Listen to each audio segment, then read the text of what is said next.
Begin with a guided meditation. I'm so glad to see everybody here. A few new faces.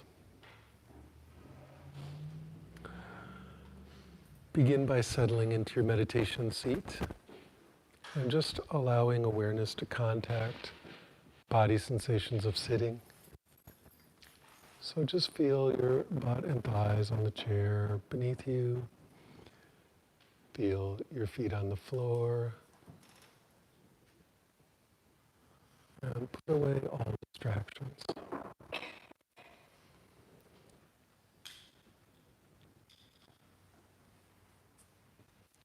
Good. Next, sit up straight, extending your spine upwards. Allowing awareness to contact body sensations up and down the spine.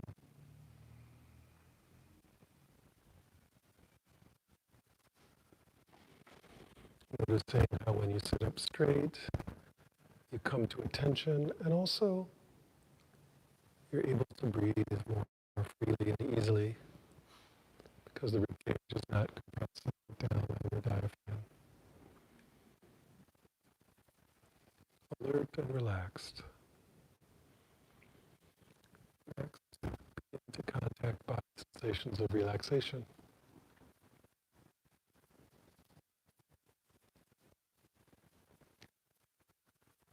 A body sensation of relaxation is any sensation that is gentle, soft, open, at rest, still, at ease, or something similar.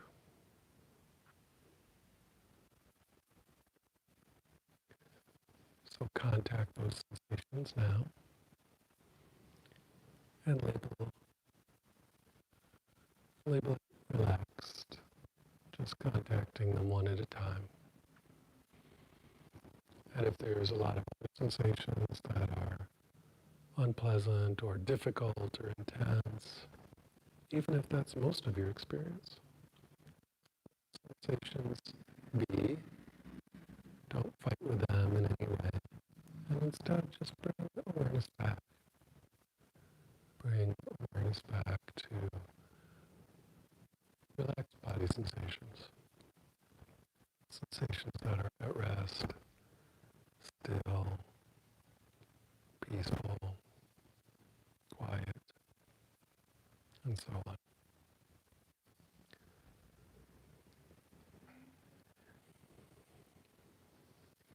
As part of this, allow your face to become somewhat slack. If there's any fixed expression from your day, just allow that to release. Make sure your upper and lower teeth are not touching.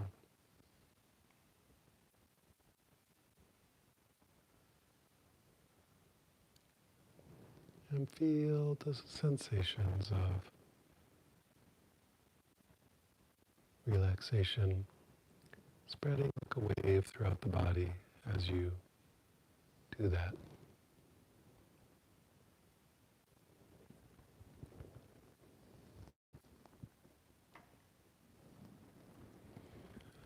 Good. Next, let go of any sense that you're going to use your arms or hands.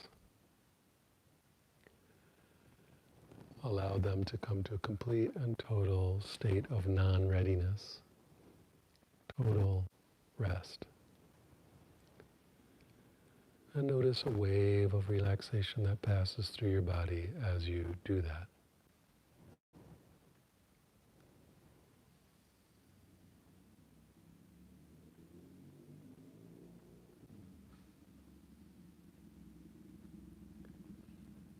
Good. Next, contact your legs and feet,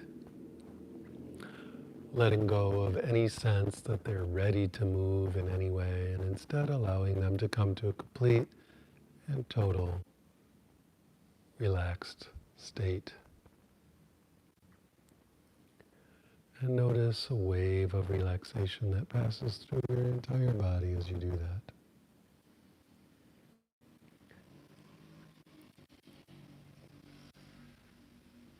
Now allow your entire body to become still. Not a tense, tight stillness, an absolutely restful, peaceful, open stillness.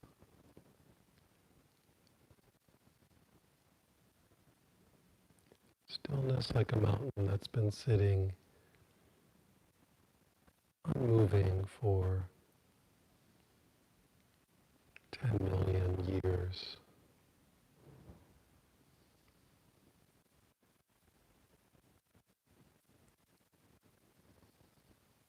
A total kind of effortless stillness.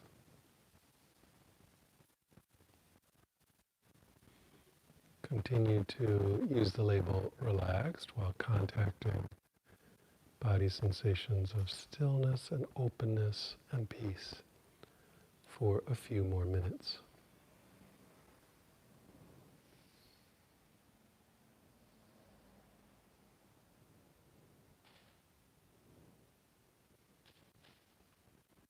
Try not to move even a tiny bit. Tune into stillness.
Good. Now, allow awareness to contact any body sensation. Label it body and just explore that sensation. At least for 3 or 4 breaths. Then you can move on to another one, labeling it body, or you can stay with the same one.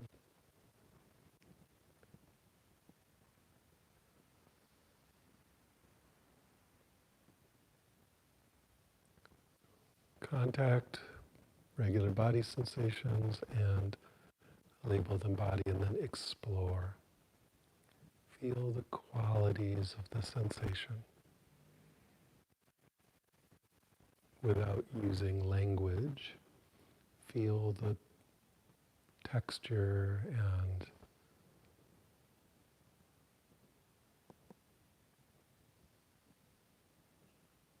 the density and the shape and other qualities of the sensation. Remembering that body sensation is 3-dimensional. So you can explore each sensation as a volume of experience. Do this very slowly and gently, contacting one sensation for a while, allowing awareness to completely know it through and through.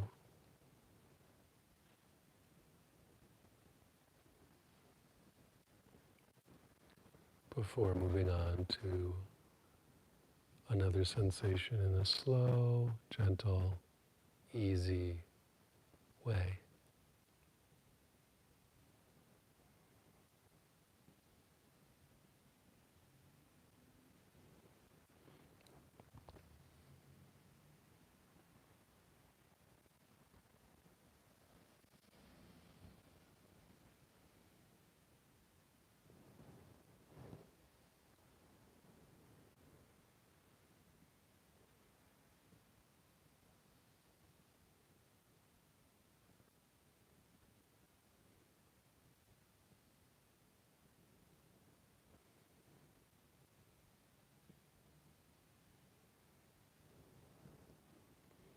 Allow any external sounds in this somewhat noisy environment, cars going by, people yelling, stuff like that. Just allow that to function like a mindfulness bell, reminding you to check and see if you're continuing to contact body sensations deeply, or if you've drifted off into daydream and fantasy.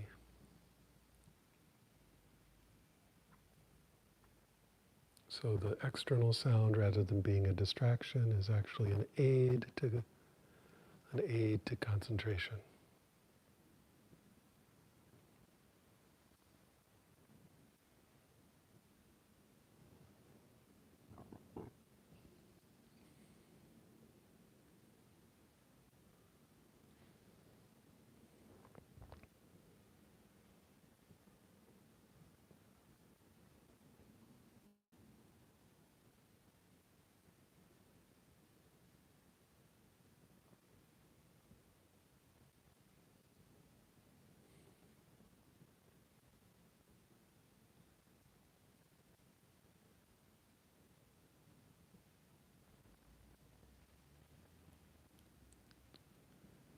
See how completely awareness can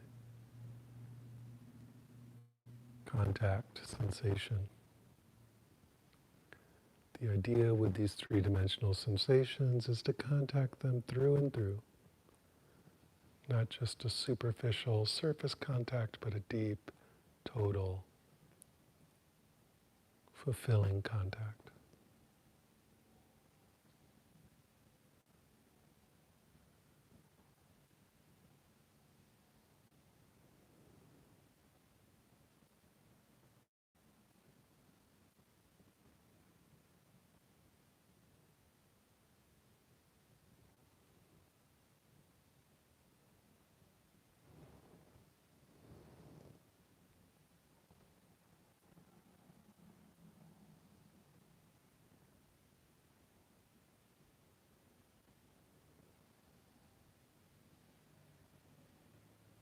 Good.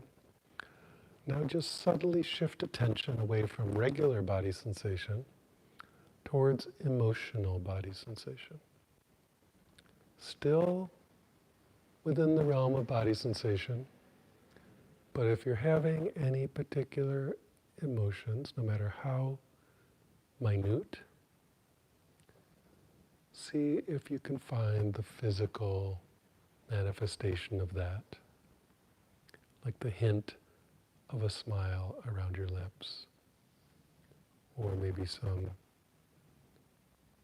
buzzy, anxious energy in your belly or something. If you find emotional body sensation, label it emotion, and then work with the sensation exactly the same way as you would a regular body sensation. You simply label it emotion, and then contact it very, very deeply, exploring its qualities with a lot of curiosity and openness.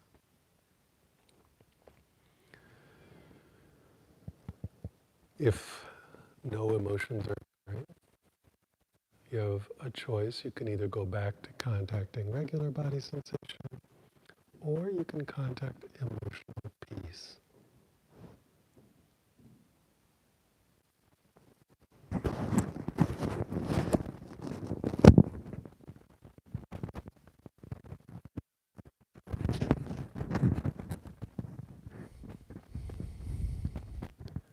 Emotional peace is simply the lack of emotion in the body, but you can contact that stillness of emotion and label it peace. Another term for it would be equanimity.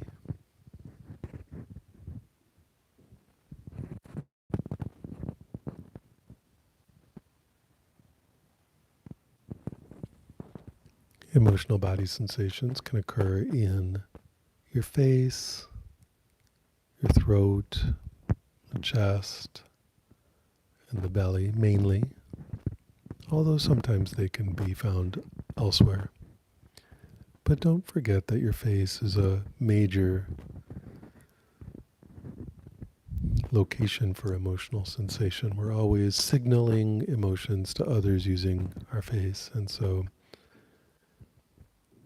the muscles and tissues there are very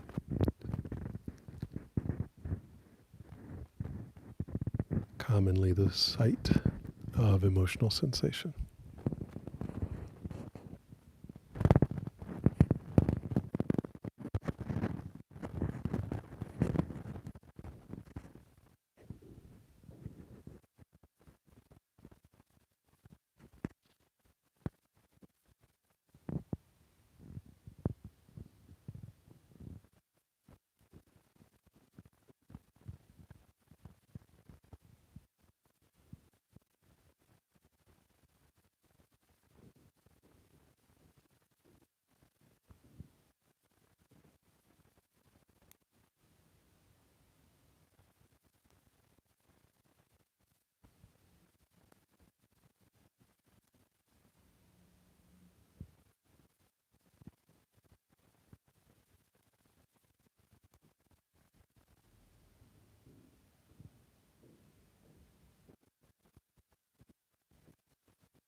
Good. Now let go of that. And we're going to switch to mental talk. So now you are allowing awareness to contact your own mental talk. You're just going to listen to mental talk if it's there. You're not trying to suppress it or make it go away or control it in any way. You're simply listening to it. If no mental talk is happening, then just listen to that silence as clearly as you can. Sometimes if you've done a lot of body-based vipassana, you're quite used to dismissing thought, like sort of like acknowledging the thought and then going back to the body, but that's not what we're doing in this section. We're actually acknowledging the body if it is there and bringing awareness back to mental talk. You're focusing on the mental talk, but not the content, just the sound of it. So that's a little tricky at first, but you'll get used to it. Try not to control the thought, just the mental talk. Just listen. Listen like you're listening to music or birdsong.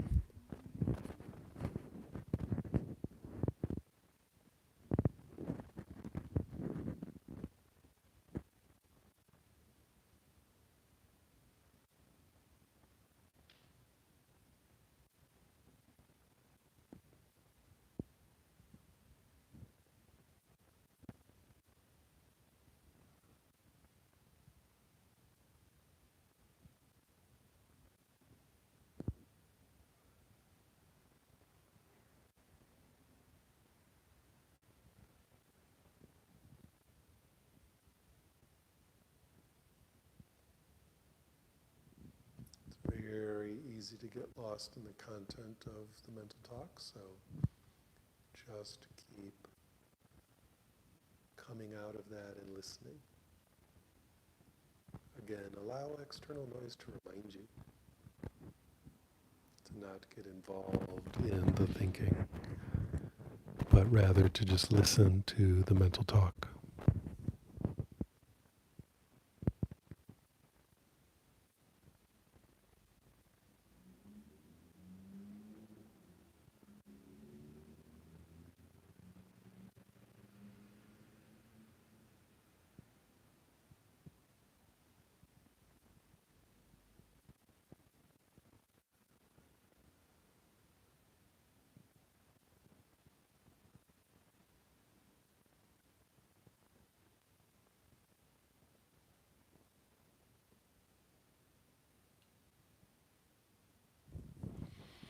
Notice that if mental talk is present, it's just arising.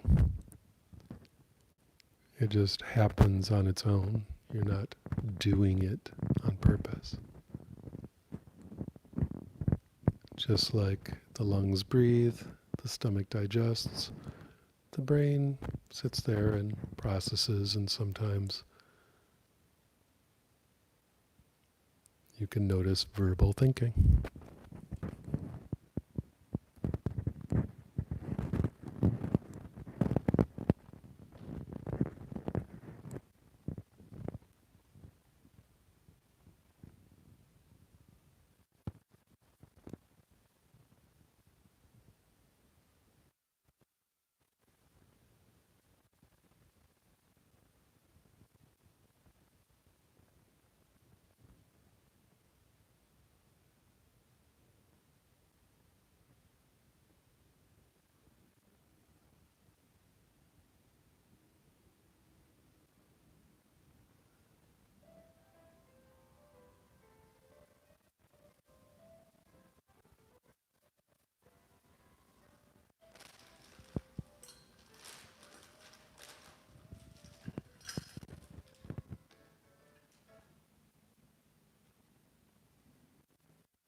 Now let go of that and allow awareness to contact mental images. So placing your concentration sort of around your closed eyes, somewhere in that vicinity. Notice if there's any images arising in the mind. If you notice an image, just label it image and notice it. Continue to contact it. If no images are present, just label that blank and notice that pleasant blankness.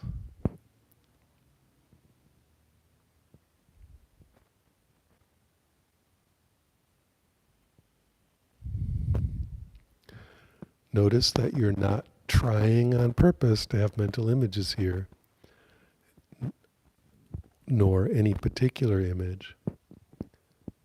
And you're also not trying to make them go away. The idea is to just kind of camp out in mental image space and see what's going on there. Maybe some images, maybe not. Maybe some images every once in a while. Mental images will be of three types. The first type happens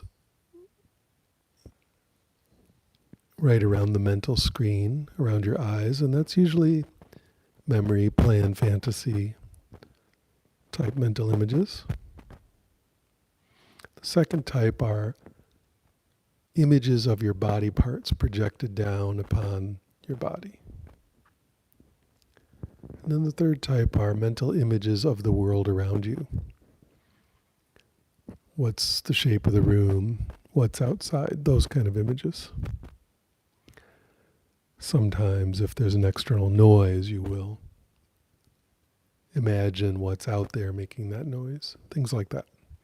So mental image space is interesting because it extends in every direction all around you. Although it starts sort of at or near your closed eyes. Notice that you do not need your eyes to pay attention to mental image.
Again, it's easy to get lost in mental image.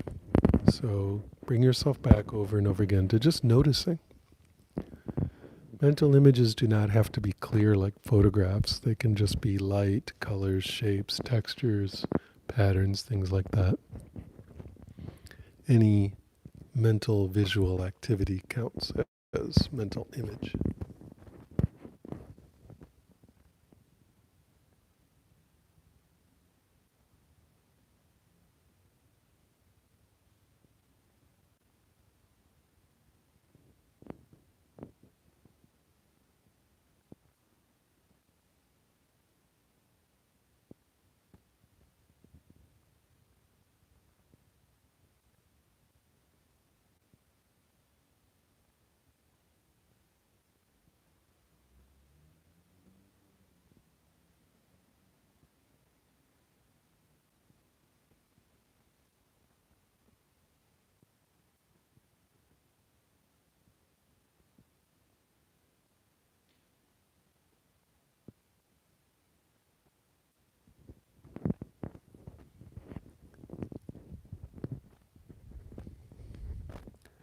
Good. Now these are the four aspects of self, of the sense of self. You've got regular body sensations, you've got emotional body sensations, you've got mental images, you've got mental talk. So since we just did mental images and mental talk, let's put those together, that dyad, those two. So just notice whatever thinking is occurring. And then notice the visual component and the verbal component. You can label it image and talk if you want. But just notice thought and notice that it's divided into two streams or two aspects, the visual and the verbal.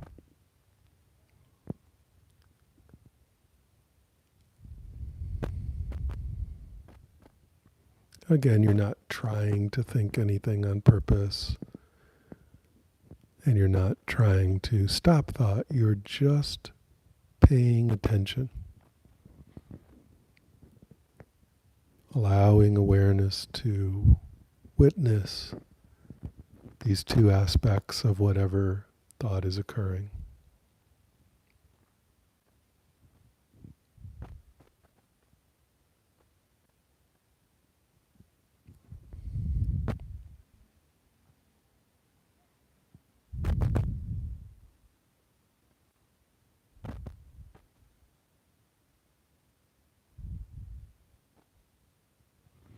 If nothing's occurring, then you're noticing blankness and listening to silence. So just tune into that and enjoy that.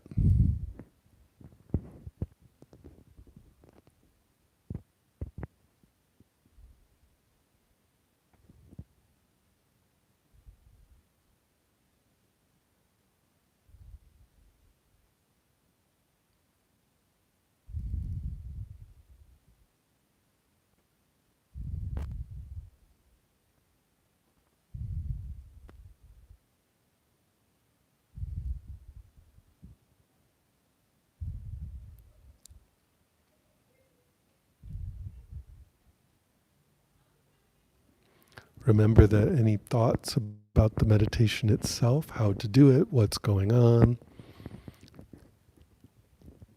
that's all included as something you're observing. No thought activity gets to stand outside the awareness.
Each time you find yourself lost in the thinking, let go of that and simply observe, listen. Allow awareness to contact the thinking.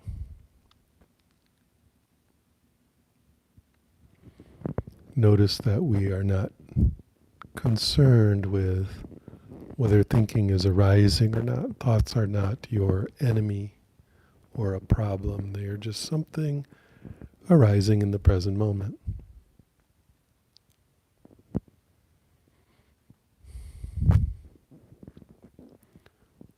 Good.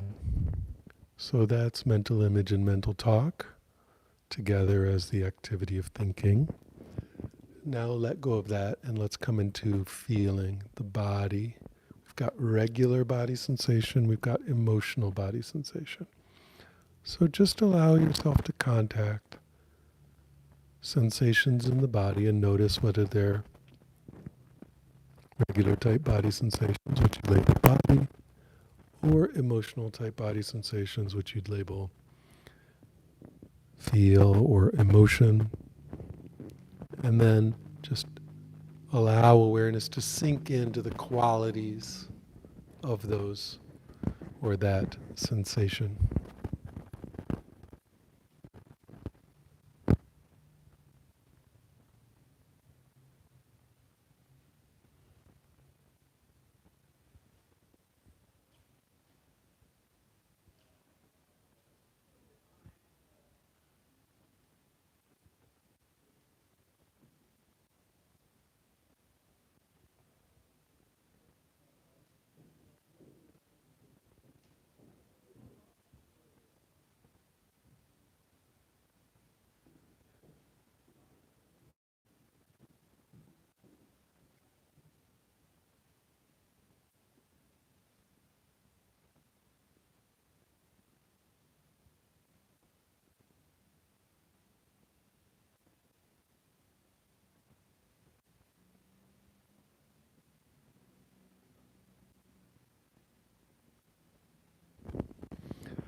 Good. Now put all four together into the experience of the sense of self.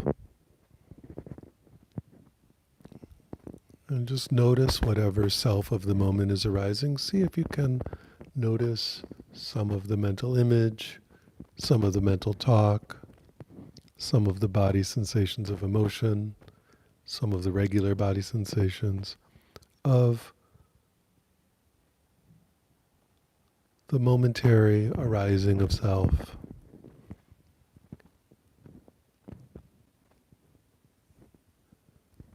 And then the next momentary arising of self.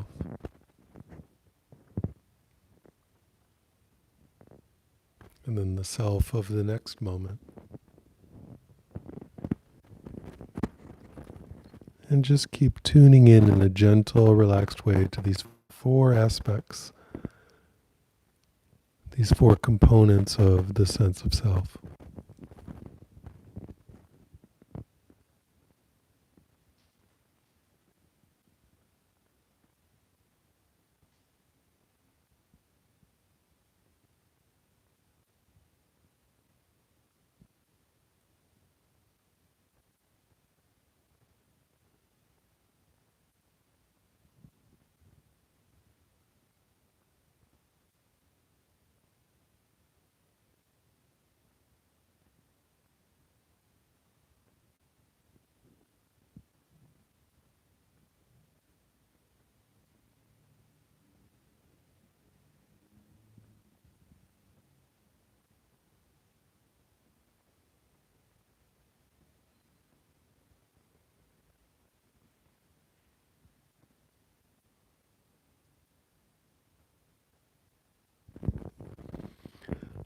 Don't let this become overwhelming or busy or like a pinball machine. Just be gentle and relaxed and notice whatever you notice arising next and whatever you notice arising next in a relaxed and easy, open, curious, exploratory way.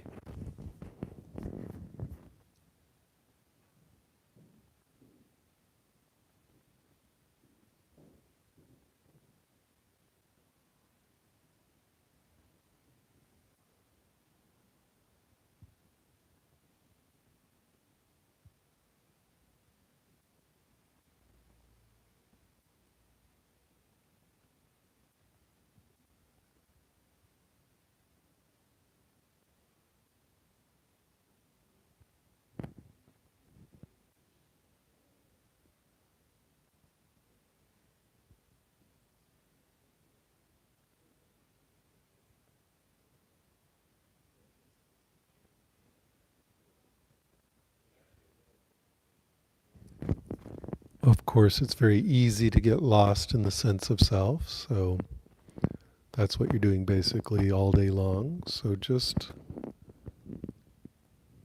come back to allowing awareness to notice the sense of self over and over again.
Good. Now slowly and gently open your eyes and allow awareness to contact the sights and sounds of the room around you. Notice that even though we've ended the meditation, that you can still contact the sense of self arising. It probably didn't stop arising. Then feel free, even though you're all already doing it, feel free to move and stretch.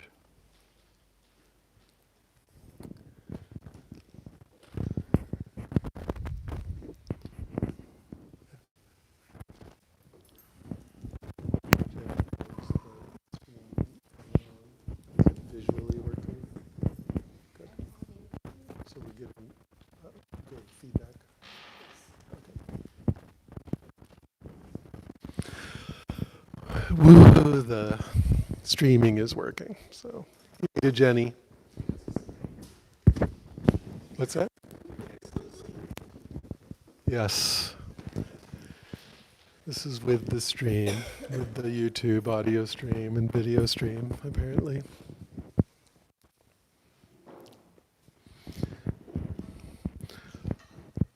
All right, you guys. So, any questions, comments, reports about the meditation? Or your meditation experience in the last week?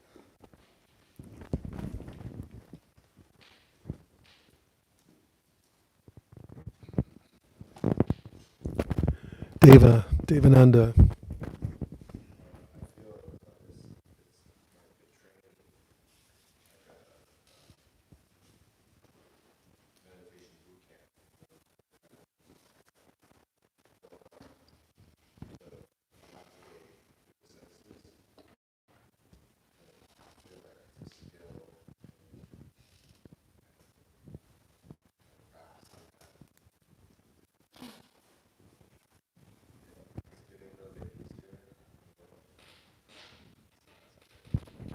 Yeah. So it is kind of a meditation boot camp, or almost like a sense of self boot camp, right? Like we're normally just walking around having this sense of self. And the funny thing is, you weren't born with one. Right? When you popped out, you did not have a sense of self. And you spent a couple of years just figuring out that you were different than like your mom. And then a lot more time making these distinctions between yourself and others, yourself and the environment, and the whole process of growing up is a kind of making distinctions, right? And developing more and more distinctions, more and more distinctions. And little by little, this sense of self grows. And it's so slow that you don't notice it happening. And slowly the awareness becomes identified with that sense of self. Like that is me. But the whole point of this way of meditating, like getting into these different senses, the body sensations, and body sensation of emotion, and mental image and mental talk, is to help you to wake up to the fact that that sense of self is just some sensory activity. And sensory activity that's getting kind of lumped together. Oftentimes I'll ask people, well, how do you know you're you? How do you know, what's your sense of self? And they'll say something like, well, I just know, I just feel it, it's just me. And that's an okay answer. I just feel like me. I mean, this kind of a intuitive, simple, and what's the grounded way of talking about it? I just feel like me. I've always felt like me. It's a reasonable report. But of course, there's no distinctions really, very few distinctions in that report in terms of what's going on in the sense of self. They can distinguish self from others, self from world, but it's like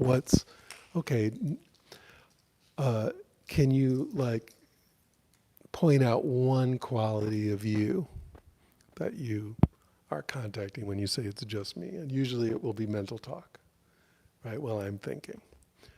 Cogito ergo sum, right? It's like I think, therefore I am. And I know I'm having some verbal thought. Or a really common other one is I have some emotions. I know I'm me because I'm having some emotions. So already we're getting more specific. But unless you kind of work with all four of these, it's really easy for the sense of self to hide out in other senses. You know, if you're contacting your body continuously, it's very easy for the sense of self to get transferred onto mental image and mental talk and kind of hide out there. And in fact, this is sort of the downfall of most Vipassanas. You can get a lot of clarity on body sensation and a lot of diffusion from body sensation. You're really high level, good Vipassana. But there's still this sort of thinker person doing it, you know, that's doing the meditation. And so you can kind of stall out or plateau in your Vipassana practice. It's possible. But if you start adding in, well, what about your body sensations of emotion? What about your mental images? What about your mental talk? And all of that has to be in the meditation. It's very hard for the sense of self to hide out somewhere. Right? It's very hard.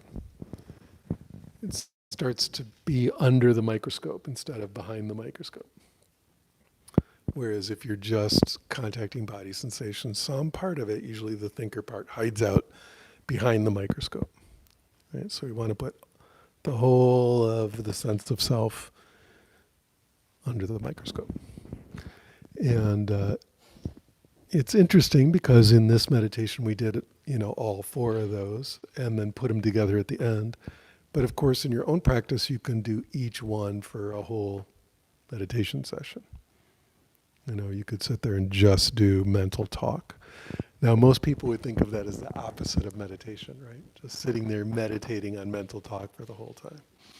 And if you were just fantasizing or thinking about how, you know, planning your next world conquest or whatever, it wouldn't be meditating.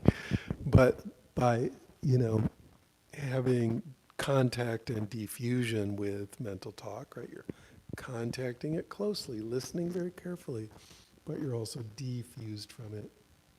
You're not identified with it, you're not inside it, you're just listening. That is meditating on mental talk. And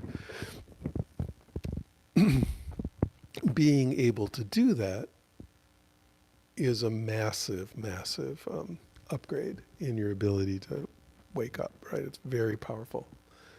So I think of this, boot camp's a good word, you know, training ground. I think of it as a kind of cross-training. But yeah, it's interesting to run through the different sort of, I don't know how to put it, like gears of the sense of self.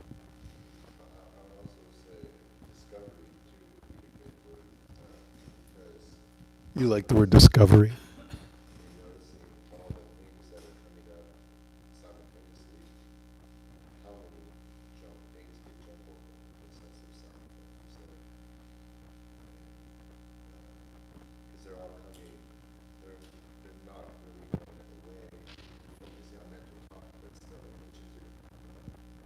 Right. Yeah, and so this is why it's in a way very natural for it to seem like one big thing. Because you've got these four streams and they're complex and they're weaving together. And so until you kind of get used to deconstructing them like that, it seems like one big thing. And the whole point is like, okay, well, you can start to notice that it's actually made of these four different elements. And of course, there could be other elements. You could have mental smell or whatever. They're just not that common. It's mainly the big four. Jenny. Yeah, oh, Ray is visiting via the internet.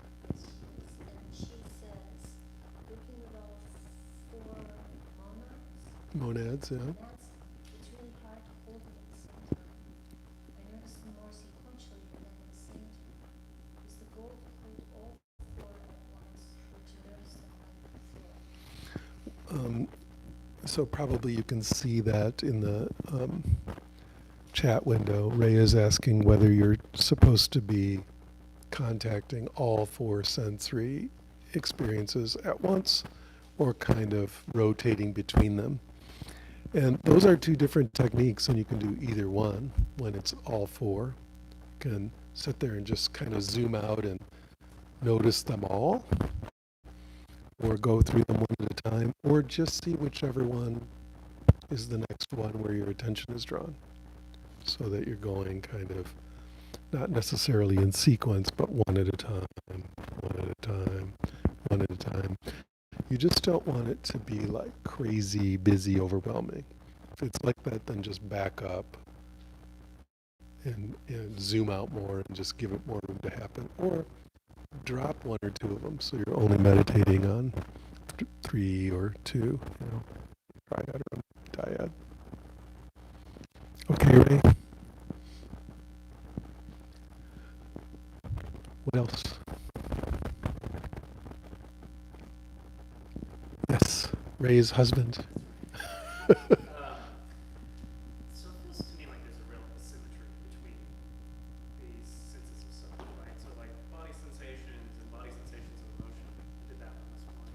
Yes. And those feel like they're always on, right? It's just like plug into the wall, there it is.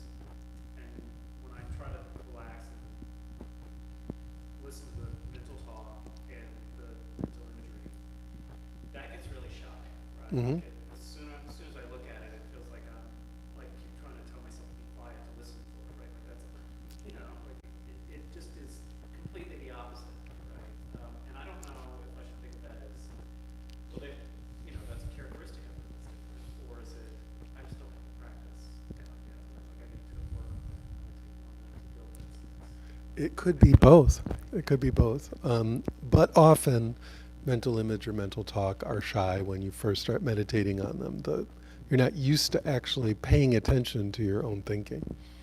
You know, That's obvious. right? You know, Like, and so you pay close attention, and it gets shy and stops for a while. But you know, the more you meditate, it will come back. It will start arising again. But you know, body sensation can go away. it's the opposite, right? It's like when I Yeah. focus on something else, Well, yeah, or it can just disappear if you get real disembodied. So it's not like only thoughts or mental images or mental talk go away. Any of these senses can die down or just not be what you're focusing on. And remember, we're never trying to get one or the other. So they all have an active state, like it's happening, or a rest state, nothing happening. And either of those is fine. There is no preference.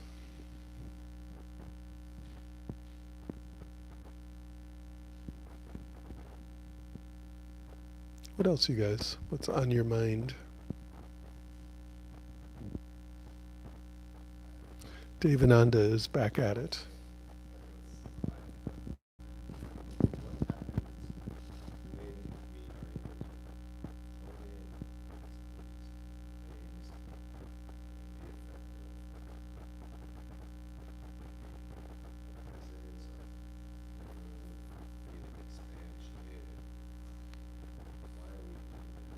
Why are we doing this? Okay. The short version is we're doing it to notice our enlightened nature, which is already there, right? If you think you're your sense of self, then you're lost in the sense of self. But if you have an experience of noticing very clearly and distinctly that you are not that sense of self, you are not content, you're not mental image, mental talk, body sensations of emotion, regular body sensations. That's all happening, but that's not you. Nor is it any like other thoughts of me not being those, stuff like that. But just this awareness, right? With no content. that's not exactly it, but that's more like it. That's what we're trying to notice, so that, you know, all of us walking around are basically imagining that we are this sense of self, and as long as you imagine you're the content of thoughts and feelings, um, you are enslaved by thoughts and feelings. You're trying to have some feelings and not have other ones. You're trying to have some thoughts and not have other ones. And that's not freedom. And also, it's not necessary. You don't have to be hooked or caught or stuck in that way. It's just a matter of noticing those things are not actually your identity. And then something really fascinating happens. It's like paradoxical.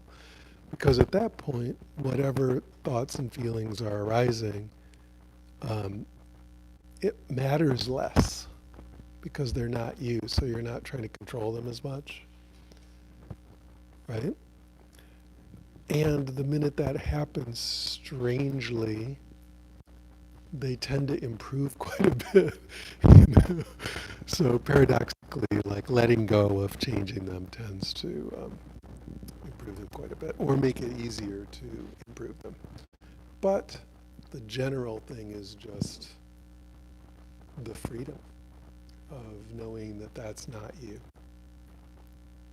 and that the sense of self is a powerful thing. You need to have one. You use it to do stuff in the world, but it doesn't have to be an identity. And as long as it's an identity, then that's the problem. There's no freedom or real contact, no real connection possible when you are thoughts and feelings. But when thoughts and feelings are just arising, but you understand that those are just passing sensory experiences, real connection with others is possible, real freedom is possible. Suzanne. I noticed when I began this meditation, well, not clear that thing, I still feel that there's some kind of stuff. I'm still for sure.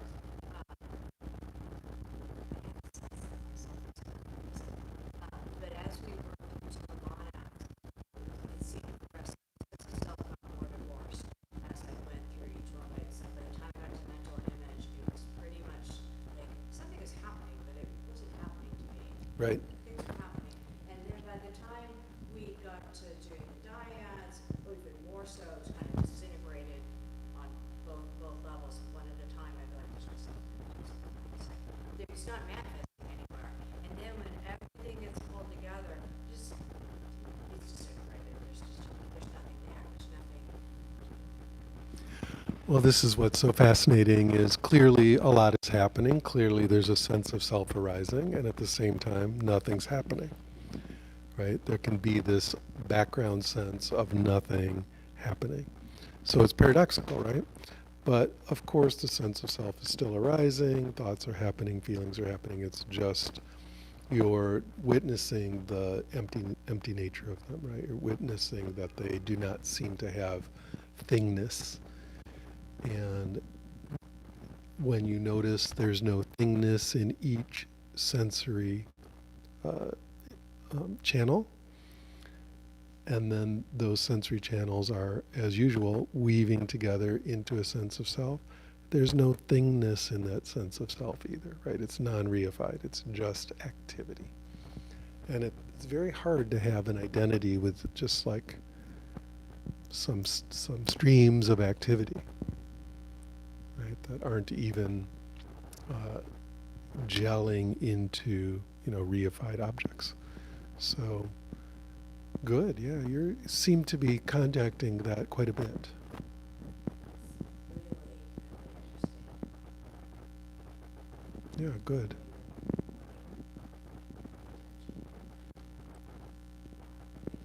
Yeah.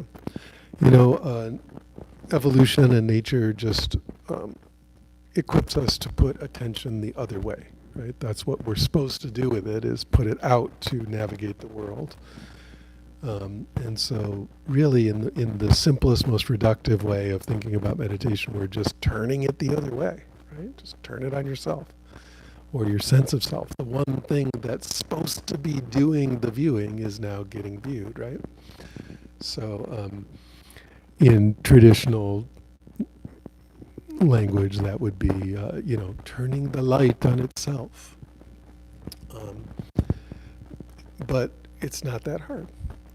We just, at first, we're looking at the streams of sensory activity, and we have high contact, and we get diffused, and then we notice their transience, their impermanence, then we notice the emptiness, and then this other thing starts happening, where if you're not identifying with that sense of self, what are you identifying with? And at first it will be awareness, but then even awareness is empty, right? Even awareness is not thing. And so that's another level back even of just noticing the non-identity that's happening there. Yes?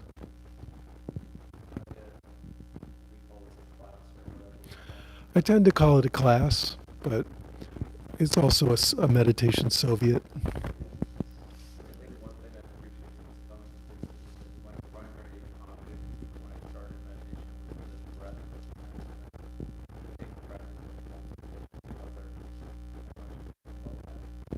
Monads, or just sensory channels.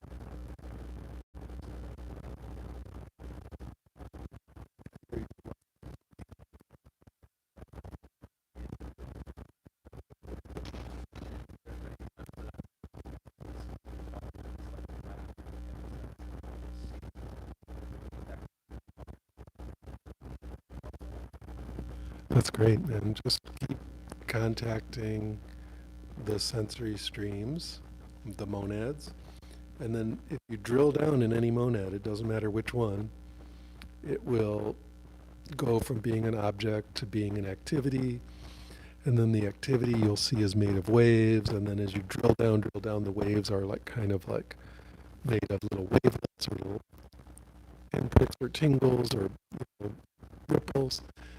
And then way down inside there, it just vanishes. Right? It just falls apart. It's just, there's nothing there. So each one of them, if you drill down deep enough, it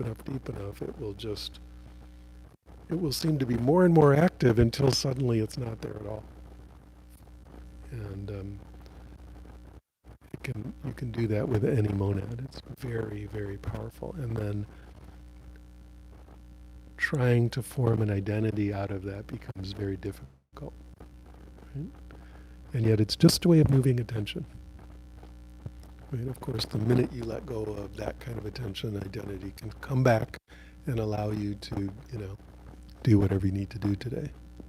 But you don't have to believe it's you. Yeah. Jenny? Sometimes my awareness is filled by the sensation. Sometimes it has a sense of distance. How might I close the distance between observation and body sensation or allow it? Or should that sense of distance you allow not be a concern?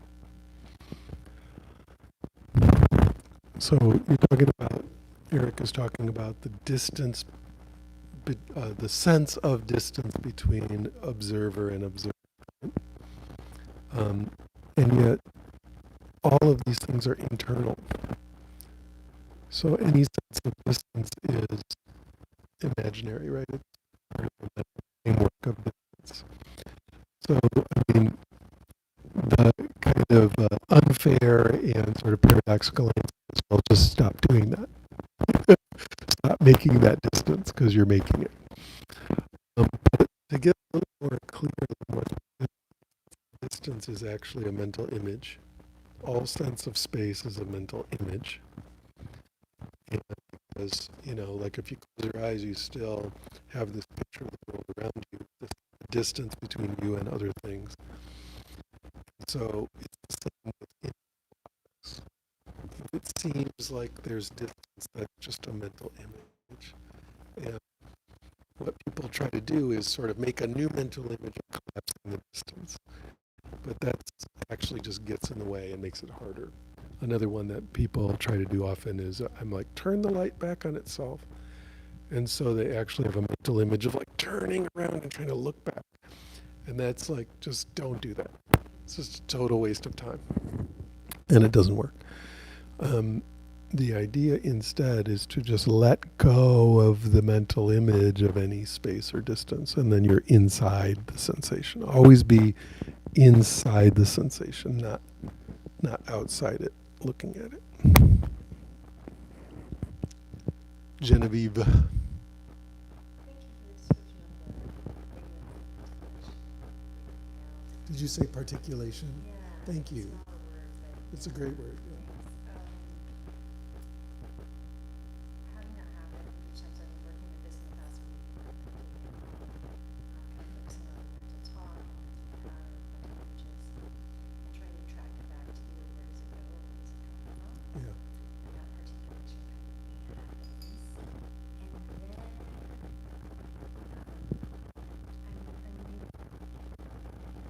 And then that space disappears, that space becomes observed, unobserved, and that mental images just absolutely vanish.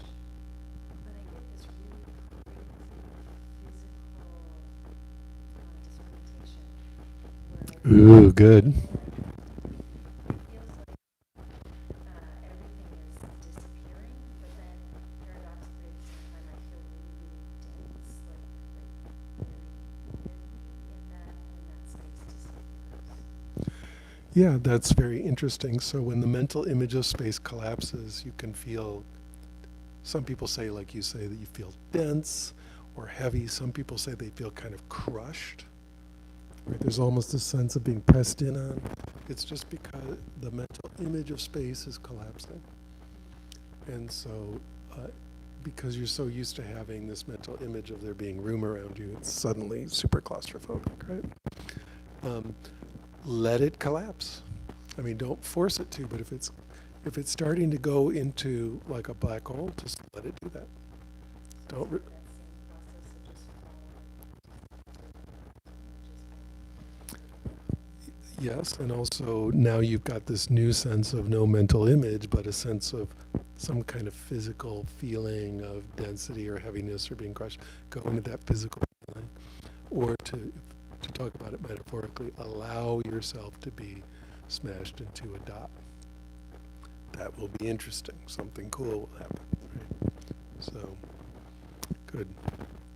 Very good.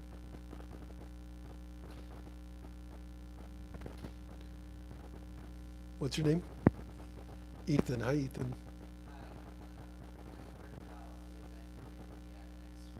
Yes.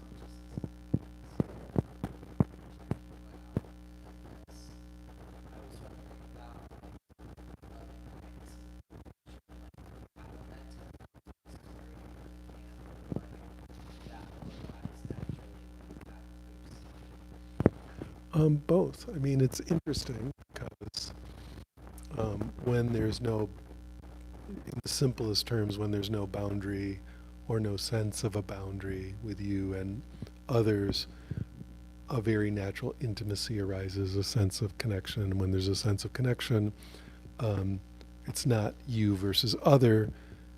Compassion is there, right? It's not even compassion, it's just we are together in this. And that sense of we are together in this arises very, very naturally together with the wisdom of emptiness and boundarylessness. And it's really good to practice loving kindness, right? No problem there. But notice that in the way that we've been working, mental image, mental talk, body sensations of emotion, regular body sensations, that allows us to do a very, very powerful metta practice. Not simply having wishes of kindness and compassion towards another being, but instead generating mental images of positivity, like let's say another being feeling really good and being happy and healthy and bushy-tailed and so on, so mental images. Then body sensations of emotion of, let's say, friendliness, kindness, compassion, caring, joy at their joy, those kind of things in the body. So actually manifesting the body sensations. And then together with that, doing the traditional mental talk.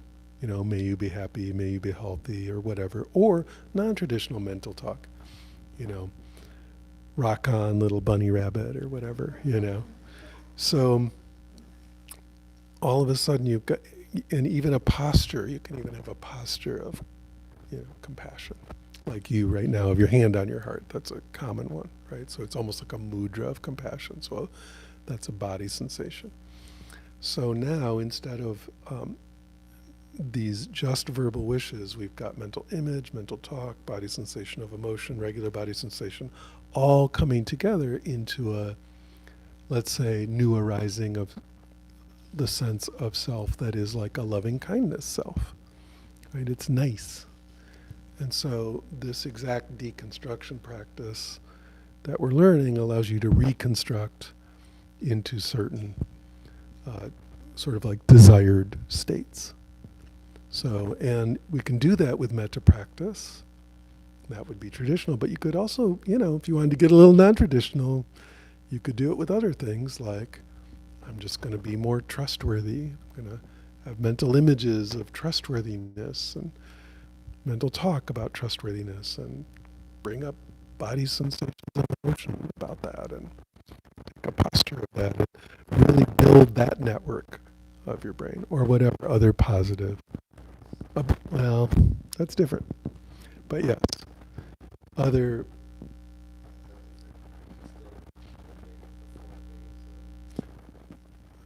Okay, so yes.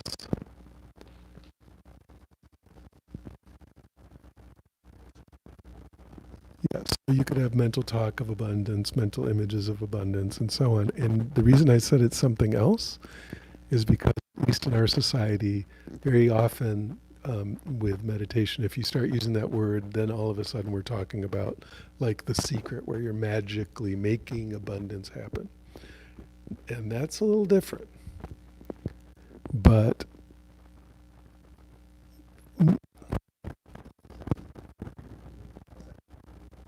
it is not, there is no taboo. So it's not taboo, but it's important to make the distinction, right? That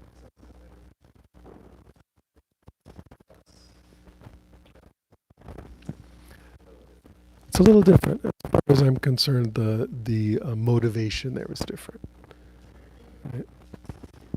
But the ability to generate positive mental states on purpose is what we're describing, right?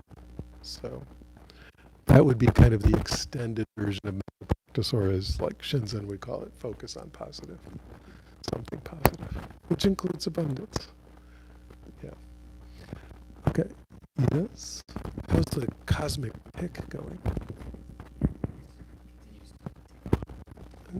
Yes, excellent.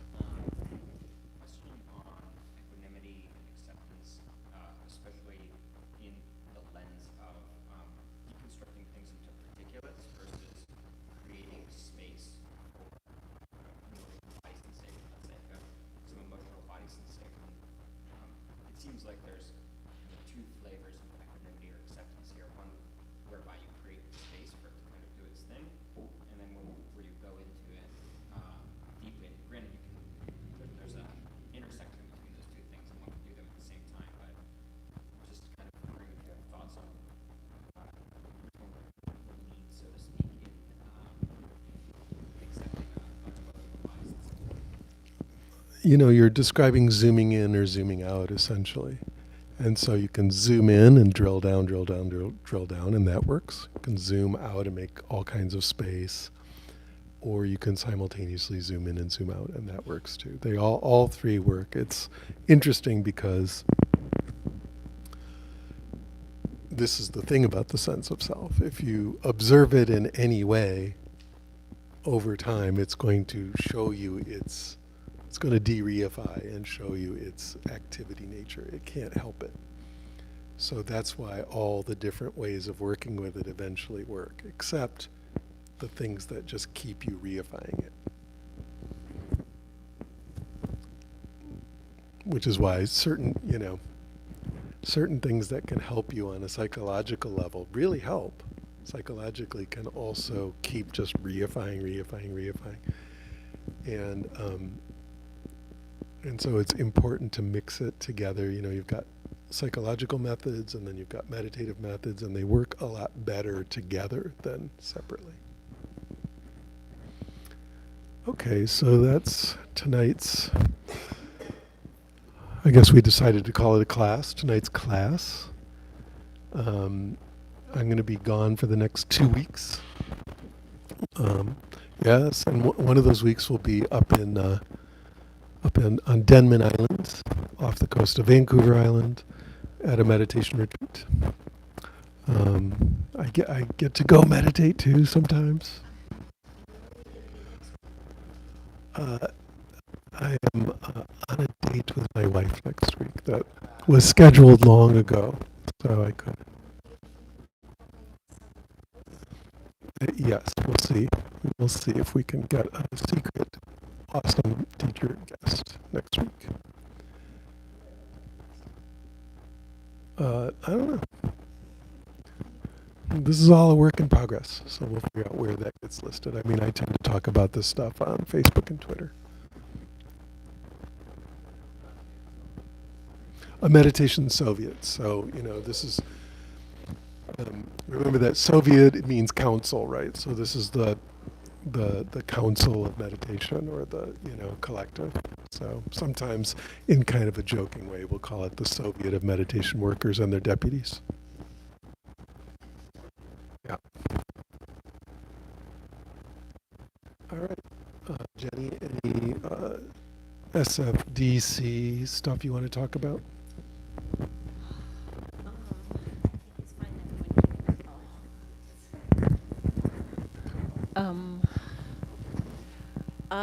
Okay, so things are moving along. We have a PayPal account, though I can't quite use it here yet. But we have the Donna box, and just do as much as you possibly can, of course. Let's see, Genevieve, Todd, Dean, Matt, do you guys have any announcements? Suzanne? Just that you can find out information about us and what's happening here on Facebook with your San Francisco Drama Collective. And there's also if you just Google that or just search that, some information comes up. Yes. SF is what you use, right? SF. SF Dharma Collective. And there's a Google site right now that actually has the PayPal button working. When you see Awakening Truth, that's the organization that is sponsoring us. Is that the right?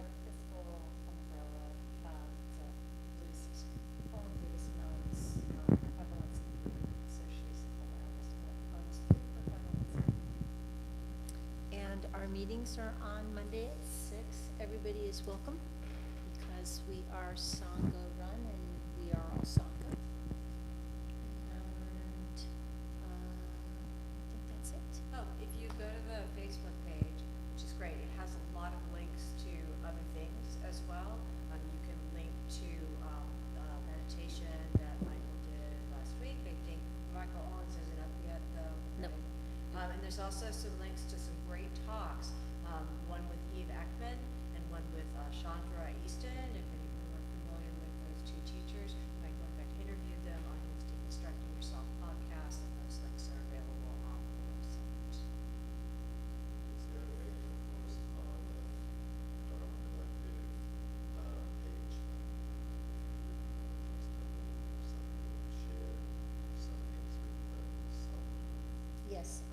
Google group, there it is.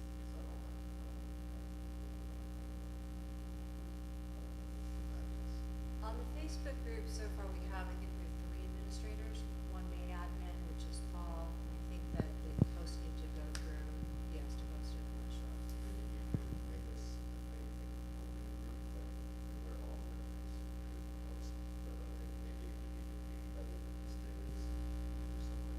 Yeah, you could message him directly through the Facebook group and ask for that, and we can write there. It's probably the quickest way to get that.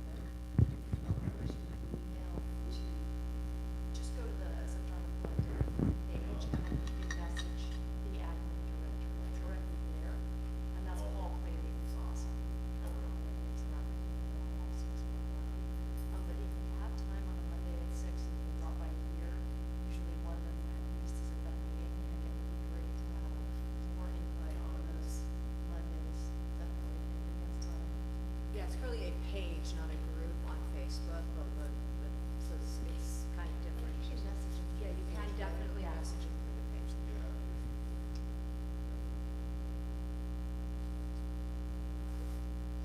Friday night? Do you want to say something about Friday night? Oh, yes. Is it Luigi Kim will be here at 7:30, doing meditation and a talk. Michael Owens will be here Sunday night at 7, doing the Sword of Wisdom